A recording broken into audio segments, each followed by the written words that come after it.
and welcome. My name is Cheryl DeFrank, and I am a certified photo manager and a member of the Photo Managers Organization.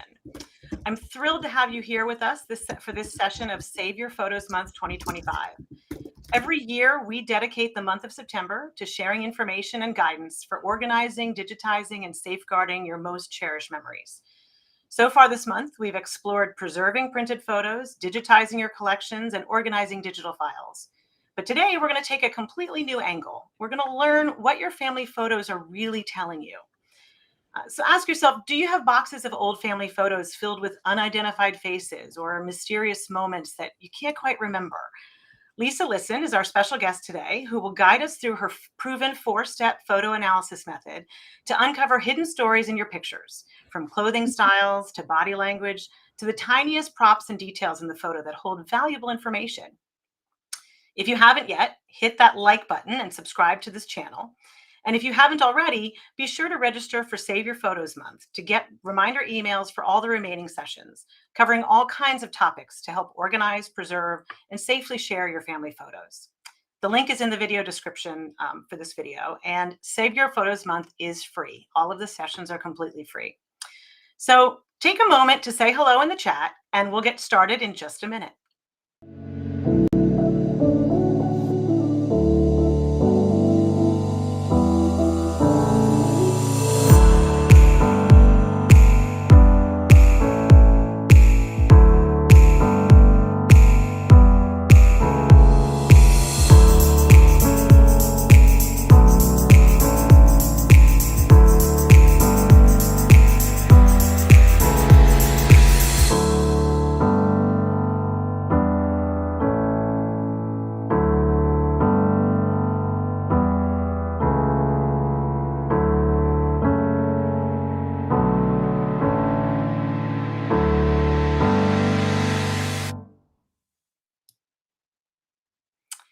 Welcome back. I wanted to introduce our speaker today is Lisa Lisson. Lisa is a family story expert and founder of Are You My Cousin? She has decades of experience helping people navigate family history, research, caption oral histories, preserve photos, and turn scattered research into stories that connect generations. Lisa has spoken at genealogy conferences, contributed to Family Tree magazine, and has her own popular YouTube channel called Are You My Cousin? Lisa's going to teach us how to analyze photos using her 4-step method so we can date images, understand family relationships, and uncover the fascinating social context behind each picture. So during the session, type your questions in the chat as you watch, and Lisa will answer them during the Q&A at the end. So without further ado, let's welcome Lisa Lisson to show us how to become a family photo detective. Take it away, Lisa. Thanks, Cheryl. I'm so excited to be here, and I have got some slides I'm going to share, so we'll go ahead and take a peek at those, and we can get started. I am really thrilled to be talking about family photos because I have been researching family history for, well, a number of years, and what I was finding is that while I could find my ancestors in the records, all of a sudden I would find a photograph and realize there was just as much information in that photograph as there was in, say, an estate record or a will that I found out in the archives. So I realized very quickly that not only could family photos connect myself and help me ground me in my own heritage and culture as well as my children's, that they could also provide some really valuable information when it comes to building out a family tree. So that's sort of what we're going to be talking about today, and really looking at what that family photo is really telling us today. So if we haven't met before, I am down in North Carolina, and I do run the website and YouTube channel, Are You My Cousin, as Cheryl mentioned. And we're going to jump right into this. So a picture is worth 1,000 words.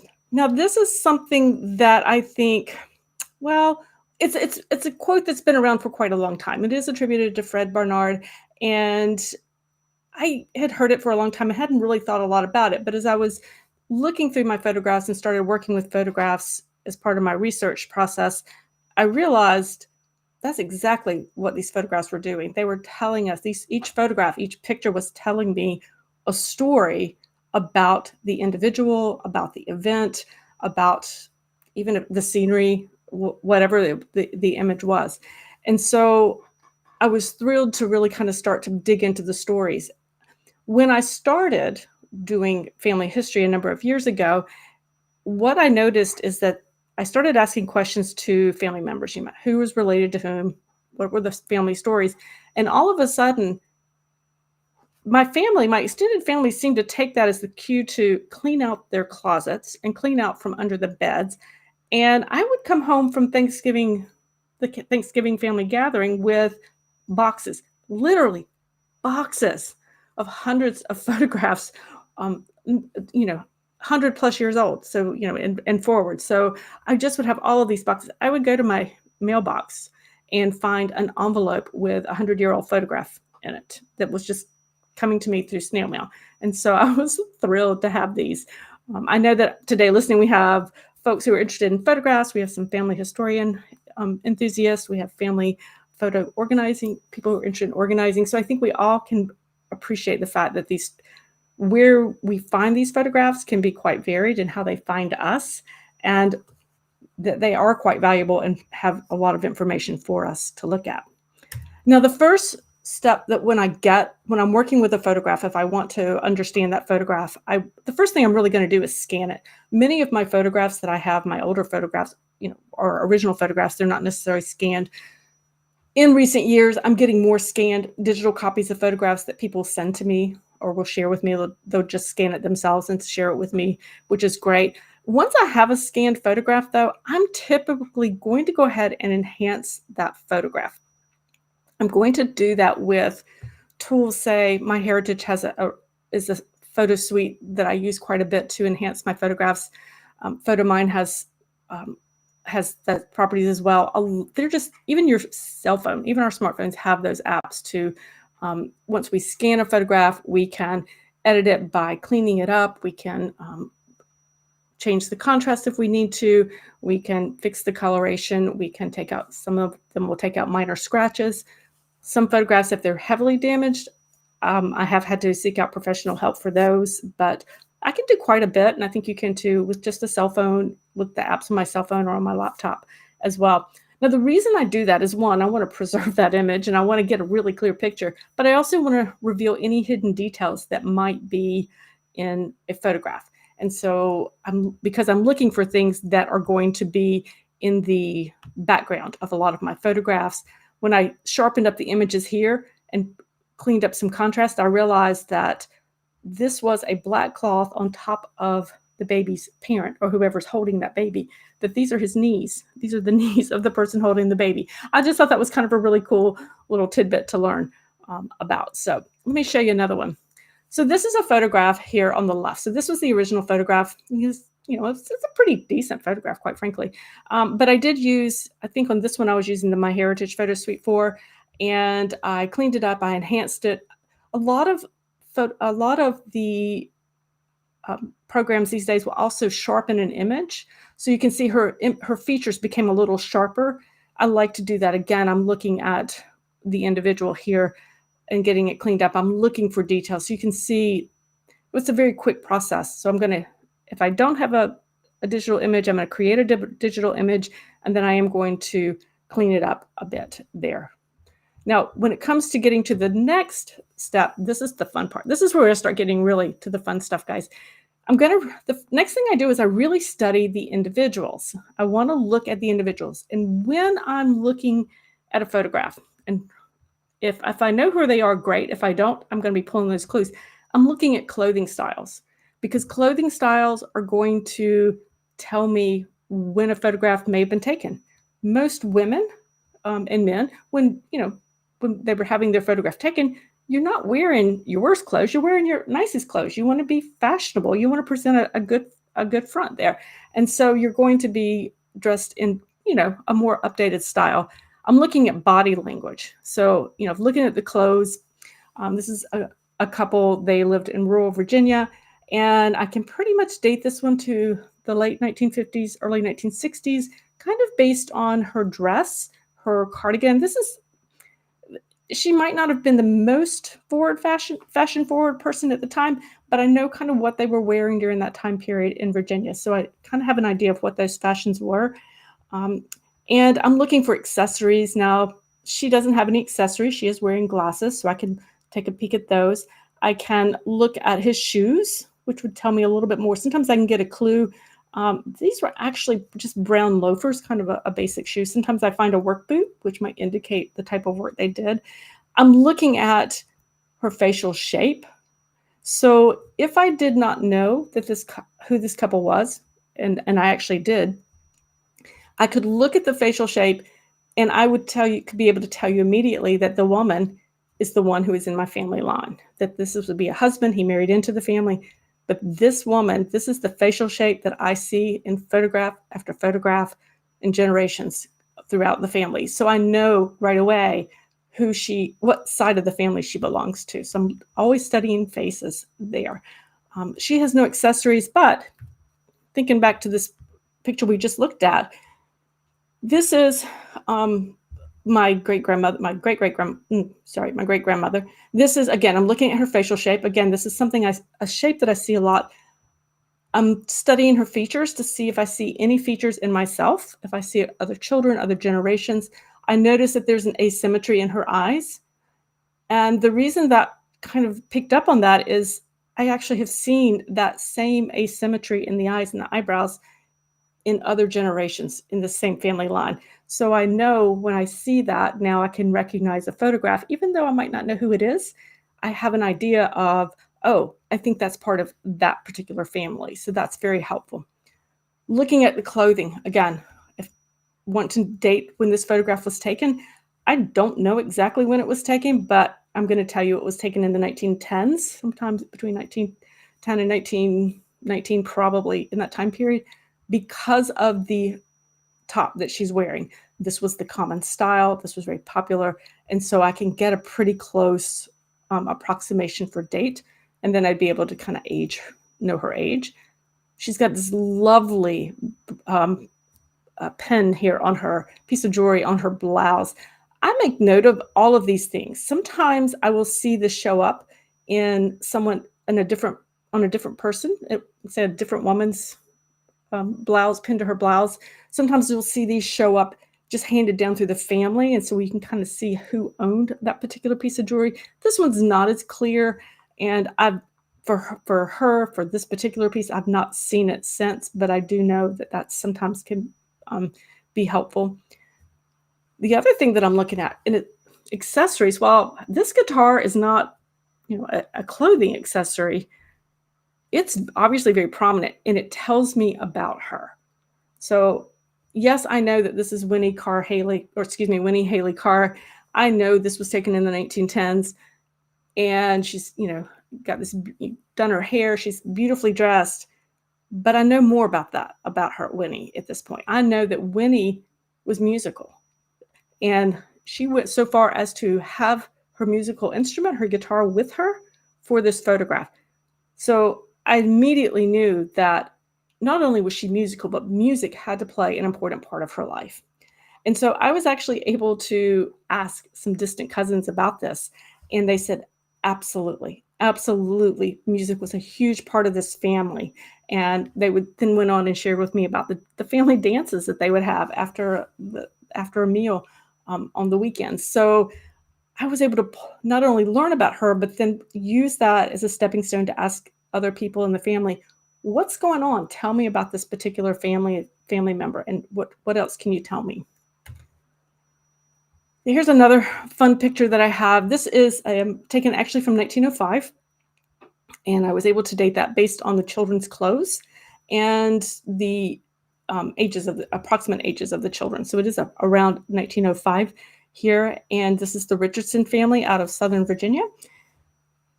When you blow this up, you would actually be able to see that there is kudzu behind them, which gives us a good answer that this is probably in the South somewhere with all the kudzu vines we have down here. But I'm looking at this, and I have this beautiful family of 5, and I look at the facial features, and I definitely see these facial features, particularly Hattie's, coming through the generations. The children are dressed to the nines, because what mother does not dress up her children for a family photograph, right? We do that. She did it back then in the early 1900s, and we do it today. We want to make sure the family looks good for those family photos. That's a really lovely connection point that I can have. It doesn't matter that this was taken over 100 years ago. She was a mom. I'm a mom. We have the same things. We want the same things for our children and for our families. So I thought that was kind of a cool connection there. But so we can see the children. We do know, based on the style of the dress, that this was taken in the early 1900s. If you're unsure of something, but you have a photograph with a dress with the fashions, you can actually Google children's fashions 1900.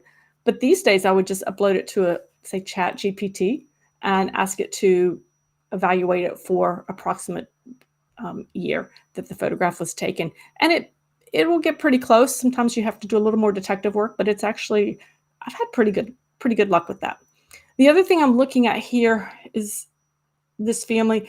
I'm looking at postures. I want to know. The kids look a little like tired of this whole thing. The little boy here, he's dressed to the nines, but look, no shoes. This kid is all boy.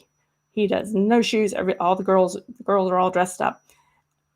The four of them are all looking one direction, and for whatever reason, Hattie here is looking off to the other direction. Will never know what caught her attention, but she's looking in the opposite direction, and I find that rather interesting as well. So there's a lot to be pulled from this particular photograph here. His posture, that was the other thing I wanted to point out, posture. Look how stiff he looks. This tells me that this gentleman, Daniel right here, this is not his normal clothing outfit, probably. These are not his normal clothes. He looks kind of like he's standing up straight and proper, like you would to get that photograph, but that he seems a little ill at ease to me in these dress clothes, as opposed he might be comfortable without being quite so formal. So I thought that was kind of a fun thing to think about. This is actually one of the little girls all grown up. And this is a really fun thing. Again, looking at the facial features, I do continue to see this through. This is the woman that we saw in that previous photograph. This is a friend. This person is not related to me. But what do I notice? These women, they are smiling. They are best friends. She's left-handed. Turns out my great-grandmother was left-handed. Who knew? And so when I actually asked about this, they said, absolutely, she was left-handed, as was her mother. And so it's a really nice touch point for some of the younger generations who would never have known her, because she passed away in 1927, actually right after this photograph was taken. And it's a way of saying, is that where I got my left-handedness from? You know, children today, younger people today, that's a really nice connection that they have to those generations. And that's what will spark the younger generation's interest in family history. When you can make those little connections, those stories, that connects them. Now here's a modern photograph. I'm a family historian. I'm a genealogy researcher. I have a lot of older photographs. I'm very fortunate in that. But definitely our more quote unquote modern photographs will also be telling us stories as well. And so here we have this family's just a fun photograph. I don't know what the occasion was. It was probably just a weekend visit type of thing. And we have the family patriarch right here. Right here. He would have been in his late 80s when this photograph was taken. And we have his son right here and his daughter right here. And so, of course, I can see the family resemblance. He was dressed to the nines. But the thing that really struck me with this particular photograph when it comes to looking at these individuals is these three are sitting on a couch. And here is a man in his 80s, well into his 80s, apparently sitting on the floor for this photograph, because look how much lower he is than the group. So he and his grandson are sitting on the floor. I thought that was really amazing, because what it tells me about him is that he must have been pretty healthy, pretty mobile, because he was getting on and off the floor for this photograph. The other thing is that he had to be doing well enough with that and was able to move well enough because his children let him do that. Most of us would defer and say, no, you need to sit on the couch. But no, he's sitting on the floor. So it tells me a little bit about him, that he's kind of does his own thing, that he's able to move, that he had good health. And sure enough, he did. He did live to be 103. So yeah, in his 80s, he was still getting on and off the floor. Now, after I've scanned it, after I've really studied the individuals in that particular photograph, I want to think about what is the occasion of that photograph? Why was that photograph taken? What was going on? What was the purpose of that photograph? Now, today with the cell phones and, taking just so many pictures of everything we eat, everything we do, everything we see, sometimes there's really not a clear-cut occasion or purpose behind something that we were seeing a little bit earlier on. So in this case, a lot of the family photographs that I see and work with in family history and genealogy tend to be specific events. And I would start to see things like family reunions, birthday parties, weddings, and I'm thinking more casual, certainly formal wedding photos, but kind of the casual photographs that people would take at a wedding, those accidental photographs that we would see taken. These can be really revealing when it comes to family history clues. And the reason we're seeing more photographs of these is that around 1900, right around 1900, the Brownie camera was introduced by Kodak. And what this did is it was for the very first time, it made photography for the general public actually affordable. And that's when I noticed a big uptick in the types of photograph and the era of the photographs that I have. A large number of them. I have some from the 1800s, but starting around 1900, going into 1910, I see a big uptick in the number of photographs I have of my ancestors. It became affordable. My great-grandparents were basically teenagers at the time, teenagers and young adults, and they embraced that photography as my children embraced social media. This was their social media in a sense. So we are seeing a lot more of those out there. So what was the occasion? Obviously, taking them for birthday parties. So this is a 4-year-old's birthday party right here. This grouping, if you look at this is actually a wedding party. Now, the interesting thing here is it's not necessarily a great picture. People aren't even looking at the camera. So somebody's just snapping candid photographs on this particular wedding day. This is about 1960. And, we can tell the style and date this particular photograph to around that 1960 time period based on the style of the dresses and the haircuts of the men. We can also see when you're looking at those casual photographs, again, somebody just taking a photograph, not a formal one. This is the bridal party. So we know who was showing up for that bride and groom. We know who were their closest relatives, who were their closest friends, who made the journey to be there with them for a family reunion, for their wedding. So we know who was important. We start to see family showing up, who was close to them, who were they closer to. Some, every family's a little different. Some are closer than others. So we see that a bit with that. So that's a really nice way to see who is important to whom on these particular photographs. And that can play into family history and family stories. We also see a little bit of are there couples there? So we see these two, couples holding linked arms. So they are actually husband and wife. That's a lovely clue. When you're a genealogist and you're trying to figure out who married whom, this can be a really lovely clue. Wouldn't prove it because maybe they could have been joking around, but it would be a lovely clue to follow up on, to find the records for. So photographs. Maybe the occasion or the reason for that photograph was to showcase a hobby, a contest that somebody may have done, something that they enjoyed in their pastime. So in this case, we have fishermen. My grandfather right here, his father right here, they went on a fishing trip. They enjoyed deep sea fishing. They didn't do it very often based on where they lived, but they did enjoy it. And so this is a lovely way to find that out, to understand what they enjoyed.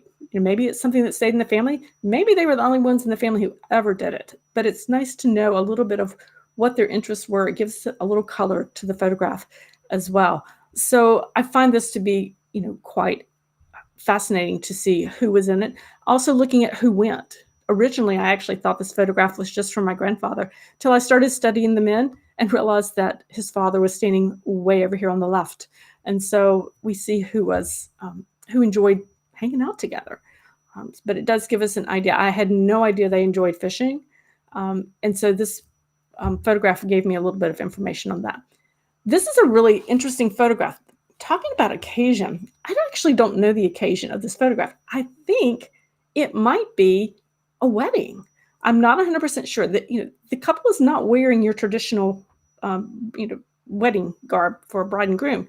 But look at this table, guys. We have a white cake that's decorated. So this was a little snapshot, guys. It was a little snapshot. It was faded. I did scan it and adjust the colors to it. And they're cutting the cake. The fine crystal is out. Okay, this is a farming family, but the fine crystal is out. And if you notice here, their hands, she is holding his arm and he's cutting the cake, much like a bride and groom would cut a cake together, right? So I actually wonder if this is not perhaps their wedding reception. Perhaps it is. I'm not really sure. I can also tell a little bit about a personality, because when I look at this woman here, the elder woman in the back, I do know who she is. She's got her apron on. She is dressed, and she's kind of eyeing. She's making sure everything's going right. She is the woman in charge. And so when I actually looked at this photograph, and I actually reached out to some cousins afterwards and said, was Grandma Haley the one? I said, was she always kind of the woman in charge, kind of ran the mealtime, ran the household? And they went, hands down, absolutely, yes. She was very much the woman in charge, and nobody argued with her about it. Down here we see, I love this one here. This gentleman here, he's handing out flowers at a USO dance, and I love it. He's got this beautiful smile, and he's leaning toward the girl. He's flirting. He's a flirt. He's flirting with her, and I think that's a really fun thing to do. I did know him later in his life, and he's a really fun guy to be around. Now, the next step that I look at, once I've kind of looked at, the person, I've studied the occasion, I really look at the background of a photograph. And this is one of the reasons that I do like to scan them and enhance them a little bit through contrast or, colorizing a little bit, because you can tell a lot about the story of a photograph based on the background of that photograph. So you can tell the socioeconomic status of somebody. You can tell location clues, like where somebody lived or approximate locations. You can find out kind of what time period something was taken. This particular photograph here, I'm noticing the gentleman is wearing an apron, and we've got the kind of trash cans kind of lined up. It looks like there's a spigot here, and they're kind of marked off. So I don't think it looks like he's at his house. It looks different. It looks like some kind of camp or something, but I don't necessarily know what it is based on this. I do know, looking at the terrain here, this is very flat, as you can tell. These, I believe, were pine trees, though there's enough, the photograph is blurry enough that I couldn't be for sure. So my guess would be Eastern North Carolina for this particular photograph, based on the family. So I can pull some clues there, but I might need to do a little more background research on him to understand exactly what was going on. But let me show you this next picture. This photograph is not a great photograph. Another not so great photograph. I think if we took it today, I think it would be deleted immediately. Nobody's even looking at the camera, right? Nobody's looking at the camera. It's way overexposed here in the front, so it's difficult to see what's here. And you really can't see who all is there, right? But guys, this photograph has so many different stories and so many levels of stories in it that it became a really valuable piece of family history for me, and sparked a lot of conversations and helped me fill out a family tree. I had to scan it in. I did clean it up a little bit using one of the photo suite tools and started looking at it. I suspect that these two were probably supposed to be the subject of this photograph. I think my grandfather took the photograph of my grandmother and my mother, and that my grandmother, for whatever reason, looked down at the last second. I don't know for sure, but that's my thought process there. Now, when I look at this photograph, I'm looking at who was there, certainly. So I'm seeing who was in the background. And again, I'm not seeing a lot of faces, but I am seeing, people I recognize. The occasion is a birthday party, the yearly birthday party for this gentleman right here, Suggs Howard. He is the patriarch of this particular family. This is his home, and every year the family got together for a birthday lunch. And this one was been taken about 1946 or 1947. So I know that based on the child's age, but I also know it based on, say, I'm looking at the ties. I'm looking at this type of hat over here. I'm looking at the women's dresses. So I can use those clues to kind of pinpoint when this particular photograph might have been taken. Then I start looking at the house. Now, oftentimes I use the black and white photograph for this type of thing because I don't want to miss anything. But this particular case, I did colorize this particular photograph. So I did colorize it. And I wanted to get a better look at this house. Okay, what can I learn about this family? This gentleman, this is his house. This is the roof, which is in sore need of repair. It is not in good shape, as we can tell. This poor chimney, guys, this is not looking in good shape either. We have a ladder that maybe somebody was trying to do something on the house, but that ladder looks a little sketchy. I'm not going to get on it, that's for sure. Looking over here, we have a window, but there's a board in the window. There's no glass. This tells me that he didn't have a lot. Socioeconomically, he did not have a lot. When I went a little further to reach out to some older cousins before they passed away, they did confirm that for me and said actually the house had no electricity. So this, he didn't have a lot, but he did have family, and the family showed up. Looking here, down here, this looks obviously exposed, but this tells the story of the culinary heritage of this family, of my family. All right, this was taken in Eastern North Carolina. On this table, what I can identify is sliced white bread. I don't know why, but sliced white bread frequently showed up at the family potlucks. So I'm not really sure the significance of that, but it did. And here it is again on this table. We have fried chicken and fried fish, very common. Here, this family lived close to a river, so they would frequently have fish. So we have fried chicken and fried fish. We have canned vegetables. Now, the colorization on this one isn't quite right. This would have been pickles, likely, possibly squash, but I believe it was actually probably going to be pickles based on the shape of what I'm seeing in it. And so I believe that was that. We have the white cake over here. So we have the white layered cake, very common for this family to have a white cake there. And here we have, actually, this is a pail of water. I thought it might be stew, but I asked, it's a pail of water because the house had no running water. They had a well pump that they used. So again, I can get a glimpse into what was the culinary heritage? What was that heritage of the foods that my family ate? So it's kind of fascinating and interesting to look at. And one more, do you remember we talked about personalities a little bit, looking at postures, and everybody looks pretty relaxed, but take a look at this lady back here. She's standing back. She's a little bit older, as you can tell. She's got her hands on her hips. She is watching. She is surveying everything that's going on. And I immediately thought, I know who that is. I couldn't identify her based on her facial features because of the photograph itself. But when I looked at her and I saw her posture, I immediately knew who she was in the family, because she was always the one working in the background. She was a little bit more of a prickly personality, but kind of in charge and kind of ran a really tight ship. And so when I reached out to a distant cousin, they said, absolutely, that's exactly who that is. So I knew based on her posture who she was. And so we want to make sure we're paying attention to that. And then, guys, one of the things I want to make sure that we're doing when we're looking at photographs too is that sometimes we get a photograph like this one on the right. We saw this a minute ago, and I couldn't tell the whole story, but pay attention to the grouping. This photograph was among a number of photographs and included with these over here. When I look at three together and the rest that were in this group, I know the story of what's happening. I know that this was my grandfather. I immediately will then know that this is in Eastern North Carolina when he joined the CCC, the Civilian Conservation Corps, at the end of the Depression. And he was a cook.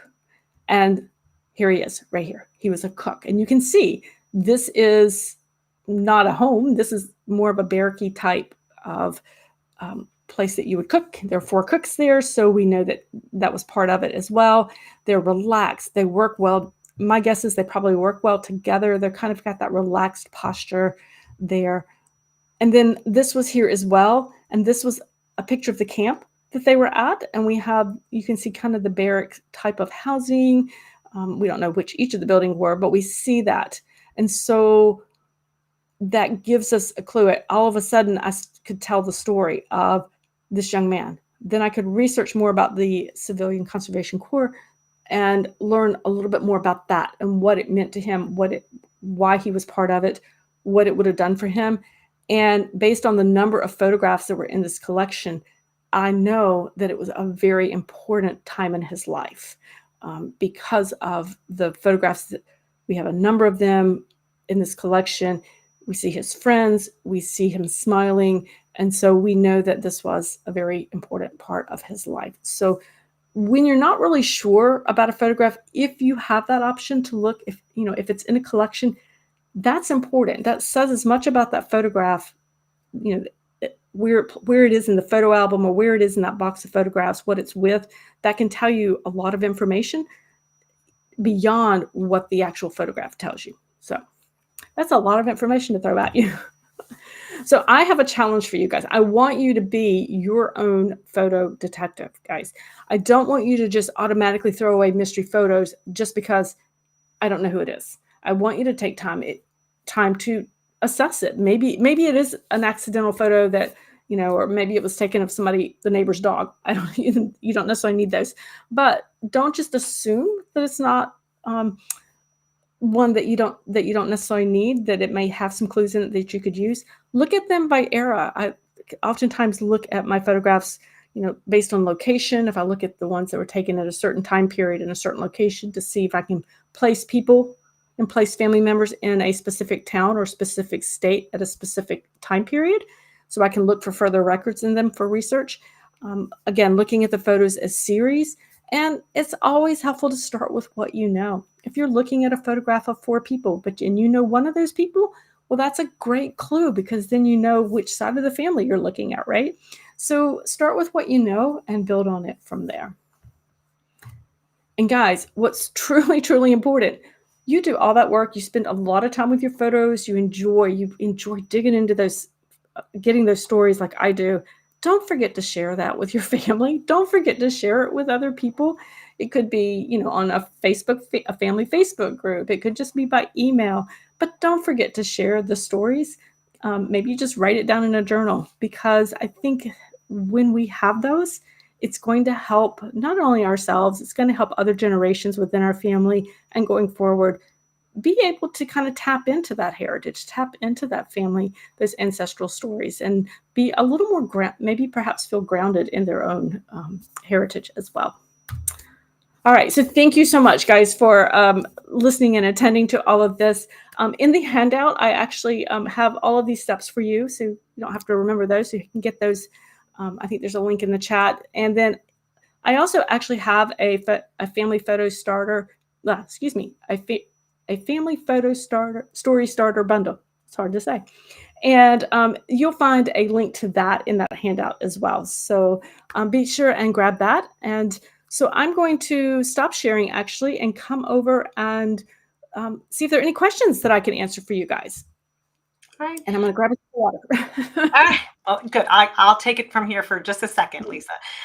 Thank you so much. That was really fascinating to, what stories our photos can tell if we just look a little bit deeper, kind of knowing where to look. And thank you so much for showing us how and giving us some great tips. It really is fun to kind of discover what's in the photos. Before we get to everyone's questions, I just want to remind everyone about our Memory Keepers Live Summit, which is happening Saturday, September 27th. This one-day virtual event is perfect for anyone who wants to preserve, organize, and protect their photo and document collections. There'll be hands-on workshops for printed and digital photos and emergency preparedness hosted by industry experts. Our speakers include Matt Paxton from the hit show Hoarders, Casey Von Stein, or better known on Instagram as Miss Freddie, Melissa Foote, and Krista Kay, author of Beyond the Storm, Salvaging Photographs and Preserving Histories. There'll be networking, prizes, downloadable resources, and the sessions will be recorded. In addition, 10% of the proceeds from the summit will go to the Weather Resilience Fund, supporting disaster photo recovery, which sadly we have unfortunately heard of a lot. There's been a lot of need for that in recent months. So reserve your spot today for the summit. The registration link is pinned in the chat. So with that out of the way, we will get to our questions for Lisa. I know I saw several in the chat. Let's see. Okay, the first question, can the style of the photo help date it? For example, older photos seem to be just paper, not glossy. Some have scalloped edges and so on. Oh, absolutely. Absolutely. So the style of a photograph will definitely help you narrow down some time period. So you can, some of the original ones were the earliest ones were daguerreotypes, and they have sometimes there's little photographs that you'll see in the hinged cases that are antique, and there are a couple different types during that time period. And to be honest, I always have to look it up because it's hard to get. I don't see them very often, and it's hard to keep them separate. There are there's a photograph that you might see quite a bit that are going to be like the thicker cardboard, or they're going to be mounted on a thicker cardboard look. Those are oftentimes called cabinet cards, or they might be smaller. The small ones are called carte de visite, and so the style of those, whether it's a scalloped edge, could indicate a later version. On cabinet cards, if they have a darker background, like a burgundy background, that might be a later one compared to the earlier ones, which are going to be a lot plainer with that. There are a lot of good resources out there. Maureen Taylor has an excellent website and book on that, on dating based on those, on the type of cards or type of photograph that you have, the characteristics there. I also have a blog post on my website that delineates the different types, the main types of photographs, and how you can tell the differences there. So yeah, that's great. Absolutely, you're absolutely right on that. Yeah, that's a great resource. So another question is, and this occurred to me as well while you were talking. I don't understand colorizing, this person asks. I mean, how do you or the application that you're using know what the colors should be? Is there something in a black and white photo, in the shades of the black and white, that the application uses to just determine the color in a particular? That's a great question. And to be honest, I don't necessarily understand how it figures it out either. I don't know how the algorithms, it's an AI program basically, how it figures out what something should be. Early colorizations came back really weird. You'd have these, what they call the zombie look, because you'd have like everybody looking good, and then you'd have like half of somebody's face still black and white. And so that's gotten a lot better. Is it 100% accurate all the time? I'll be honest, I'm not 100% sure. I will usually do my first work, if I'm really trying to analyze that photograph, I do it in the original black and white first, because I want to keep it as true. I don't want to prejudge something that is like the jar, like the canned fruit or the canned vegetables. I had already identified that as that. Okay, that's going to be pickles. They did the pickles. Because when I colorized it, it came out a different color of no vegetable that we grow here in North Carolina. So I was like, that's just not quite right. So I like the colorization, but I don't necessarily, if something doesn't look right, then I'm a little hesitant to it. I do like to do my main analysis usually in the original format that it's at. Right. Yeah, I guess it's a best guess, right? I mean, unless there is a color version of that original photograph, there's no way to know for sure what it was. So, all right, we have one more question.